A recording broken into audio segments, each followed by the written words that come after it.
Hi everyone, good morning. তোমরা সবাই কেমন আছো? এখন বাজে 5টা, চোখ তো ছাড়ছে না। যেহেতু কালকে জানো তো একটু ঠান্ডা চেপে পড়েছে, তার জন্য একদম চোখ ছাড়ছে না, মনে হয় আর একটু শুয়ে থাকি। কিন্তু এখানে দেখো মাম্মামা উঠে গেছে, আর মাম্মামা আজকে কিন্তু খুব সকালে উঠে গেছে, আর আমিও আজকে সকালে উঠেছি। আর এখানে দেখো অরিন্দমকে বলছি হ্যাপি বার্থডে সোনা, যেহেতু আজকে 1 জানুয়ারি, আর আজকে কিন্তু আমার বরের বার্থডে, তো ওই জন্য বরকে বলছি। আর বর আমি কিন্তু কালকে রাতে মানে 12টার পরেই আমি ওকে বলেছিলাম হ্যাপি বার্থডে। আর কালকে আমার আর অরিন্দমের না মানে আমাদের কালকে খুব রাত হয়ে গেছিলো, মানে একটু শুতে, যেহেতু আমার অনেকটা কাজ ছিল, সেই কাজগুলো সব কমপ্লিট করে তারপরেই আমি শুয়েছি, কেননা আমার ক্যাম্প ছিল। তো এই যে মুখ টুক ধুয়ে চলে এসেছি রান্নাঘরে, কেননা আজকে আমার কি জানো তো 10:30টায় ডিউটি, তার জন্য এই যে ঝটপট চলে এসেছি রান্নাঘরে। যতটুকু আমি কমপ্লিট করতে পারি চেষ্টা করব, যতটুকু আমি কমপ্লিট করব, না হলে মা বলছে তুই যতটুকু পারিস কর আর আমি করব। তো এখানে আমি দেখতে পাচ্ছ মাছের ঝালটা প্রথমে স্টার্ট করে দিয়েছি। আর আজকে দেখো আলু ভাজা, পটল ভাজা, মানে সব রকম 7 রকম ভাজাভুজি করব, মাছের ঝাল করব, 2 রকম মাংস, আর চাটনি পায়েস তো আছেই। আর চাটনি পায়েসগুলো মাই করবে, এগুলো লাস্টে। আর পায়েসটা মাই করে, পায়েসটা আমি যেহেতু বিয়ের এখানে এসে পায়েসটা আমি কোনো বছরই করি না, মায় পায়েসটা করে। আর পায়েসটা মাদের খেতে নেই, মা আর বাবার, ওটা আমি আর অরিন্দমেই খাবো। আর আজকে এমন একটা দিন, তো মানে ডিউটিতে যেতে আমার একটু ইচ্ছা করছে না, কিন্তু কি আর করবো বলো, সরকারি তো ছুটি নেই। এ বাবা, তোমাদের তো হ্যাপি নিউ ইয়ার জানাতে ভুলে গেছি, তোমার সকল বন্ধুকে জানাই হ্যাপি নিউ ইয়ার। তো যতটুকু পারি চেষ্টা করেছি মানে কমপ্লিট করার, যেহেতু অনেক লেট হয়ে গেছে। আমাদের ডিউটি জানো তো 10টা থেকে, তো এখানে বাড়িতে অটোমেটিক 11টা বেজে গেছে। কি আর করব, আজকে একটু বকা শুনতে হবে, কিচ্ছু করার নেই। আর আমার বর্মশাই বলছে আজকে তোমাকে আমি দিয়ে আসবো। তো চলো বন্ধুরা, এসে আবার তোমাদের সাথে কথা বলবো। খুব লেট হয়ে গেছে, এরকমই লেট আমার কোনো দিনই হয় না, কিন্তু বাড়ির বিছানা তুলতে তো এই যে ডিউটি থেকে বাড়িতে চলে এসছে, আর এখন বাজে 2টো।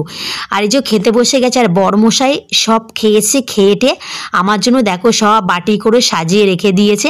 আর আমি এখানে খেতে বসে গেছি। আর গাইস, মাংসটা আজকে যা মারাত্মক হয়েছে না, কিন্তু মাংসতে এত ঝাল দিয়েছে আমার শাশুড়িমা, আমার নাক দিয়ে না মানে সেই জল টপ টপ করে পড়ছে, মানে এত ভাবতে পারছো কতটা ঝাল দিয়েছে।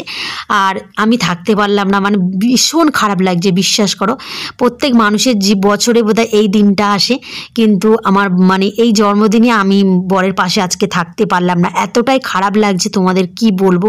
কিন্তু কি আর করবো, আমার খুব ইচ্ছা ছিল আজকে ছুটি নেওয়ার, কিন্তু ছুটি দিল না, কি আর করবো। আর এখানে দেখো পাঁপড় খাচ্ছি, পাঁপড় খেতে আমি কিন্তু ভীষণ ভীষণ ভালোবাসি। তো বরের জন্মদিনে কি কি করেছি, 2 রকম মাংস হয়েছে, মাছের ঝাল হয়েছে, 7 রকম ভাজা হয়েছে, চাটনি, পায়েস, মিষ্টি, সবই অল্প অল্প করে করা হয়েছে। কিন্তু আরও একটু মানে ভালোভাবে করার ইচ্ছা ছিল, বাট আমি বাড়িতে ছিলাম। আর এখানে কাজের কাকিমা এসছে, কাজের কাকিমার সাথে একটু বক বক করছিলাম।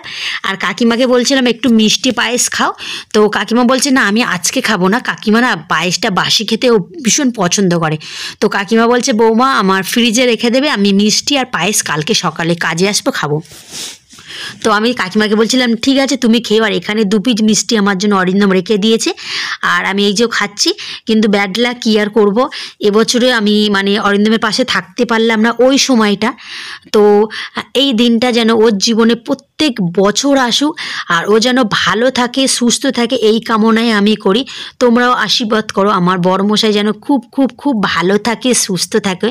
আর সত্যি কথা বলতে কি, এই কথাটা না বললেই নয়, আমি বোধহয় আগের জন্মে কোনো ভালো কোনো কাজ করেছিলাম, তাই এমন একটা মানুষ আমার জীবন সঙ্গী হিসেবে পেয়েছিলাম। বিশ্বাস করবে না গাইস, ও আমাকে এতটাই ভালোবাসে, এটা আমার নয়, প্রত্যেক মেয়েরই বোধহয় তার স্বামীর ভালোবাসা উচিত।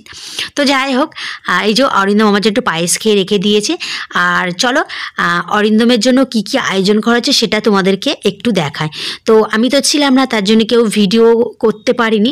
আমার শ্বশুরমশাই একটু ছবি তুলেছে, সেই ছবিটাই তোমাদের সাথে আমি শেয়ার করছি। এই যে মা আশীর্বাদ করছে, তো তোমরাও সব আশীর্বাদ করো আমার বড়মশাই যেন খুব ভালো থাকে, আর ও যেন এমনই থাকে, ওর পরিবর্তন হওয়ার কোনো দরকার নেই।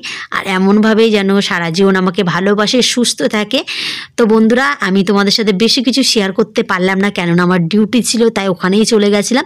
তো বাবা একটু ছবি তুলেছে, ছবিগুলো ভালো হয়নি, একটু ঘোলা ঘোলা টাইপের হয়েছে, কিন্তু বাবা তো ছবি তুলতে পারে না, যতটুকু পেরেছে তোমাদের সাথে শেয়ার করেছি। ভালো লাগলে অবশ্যই লাইক কমেন্ট করো।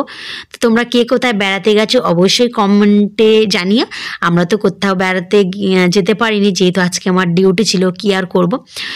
তো আমার বরকেও কেমন লাগছে অবশ্যই বলো। এই প্যান্ট আর এই গেঞ্জিটা মা বাবা দিয়েছে, আমি একটা জামা দিয়েছি, সেই জামাটা একটু বড় মতো হয়েছে বলে ফেরত দিতে গেছে। আর দেখতে পাচ্ছ ছবিগুলো সব ঘোলাটে হয়েছে।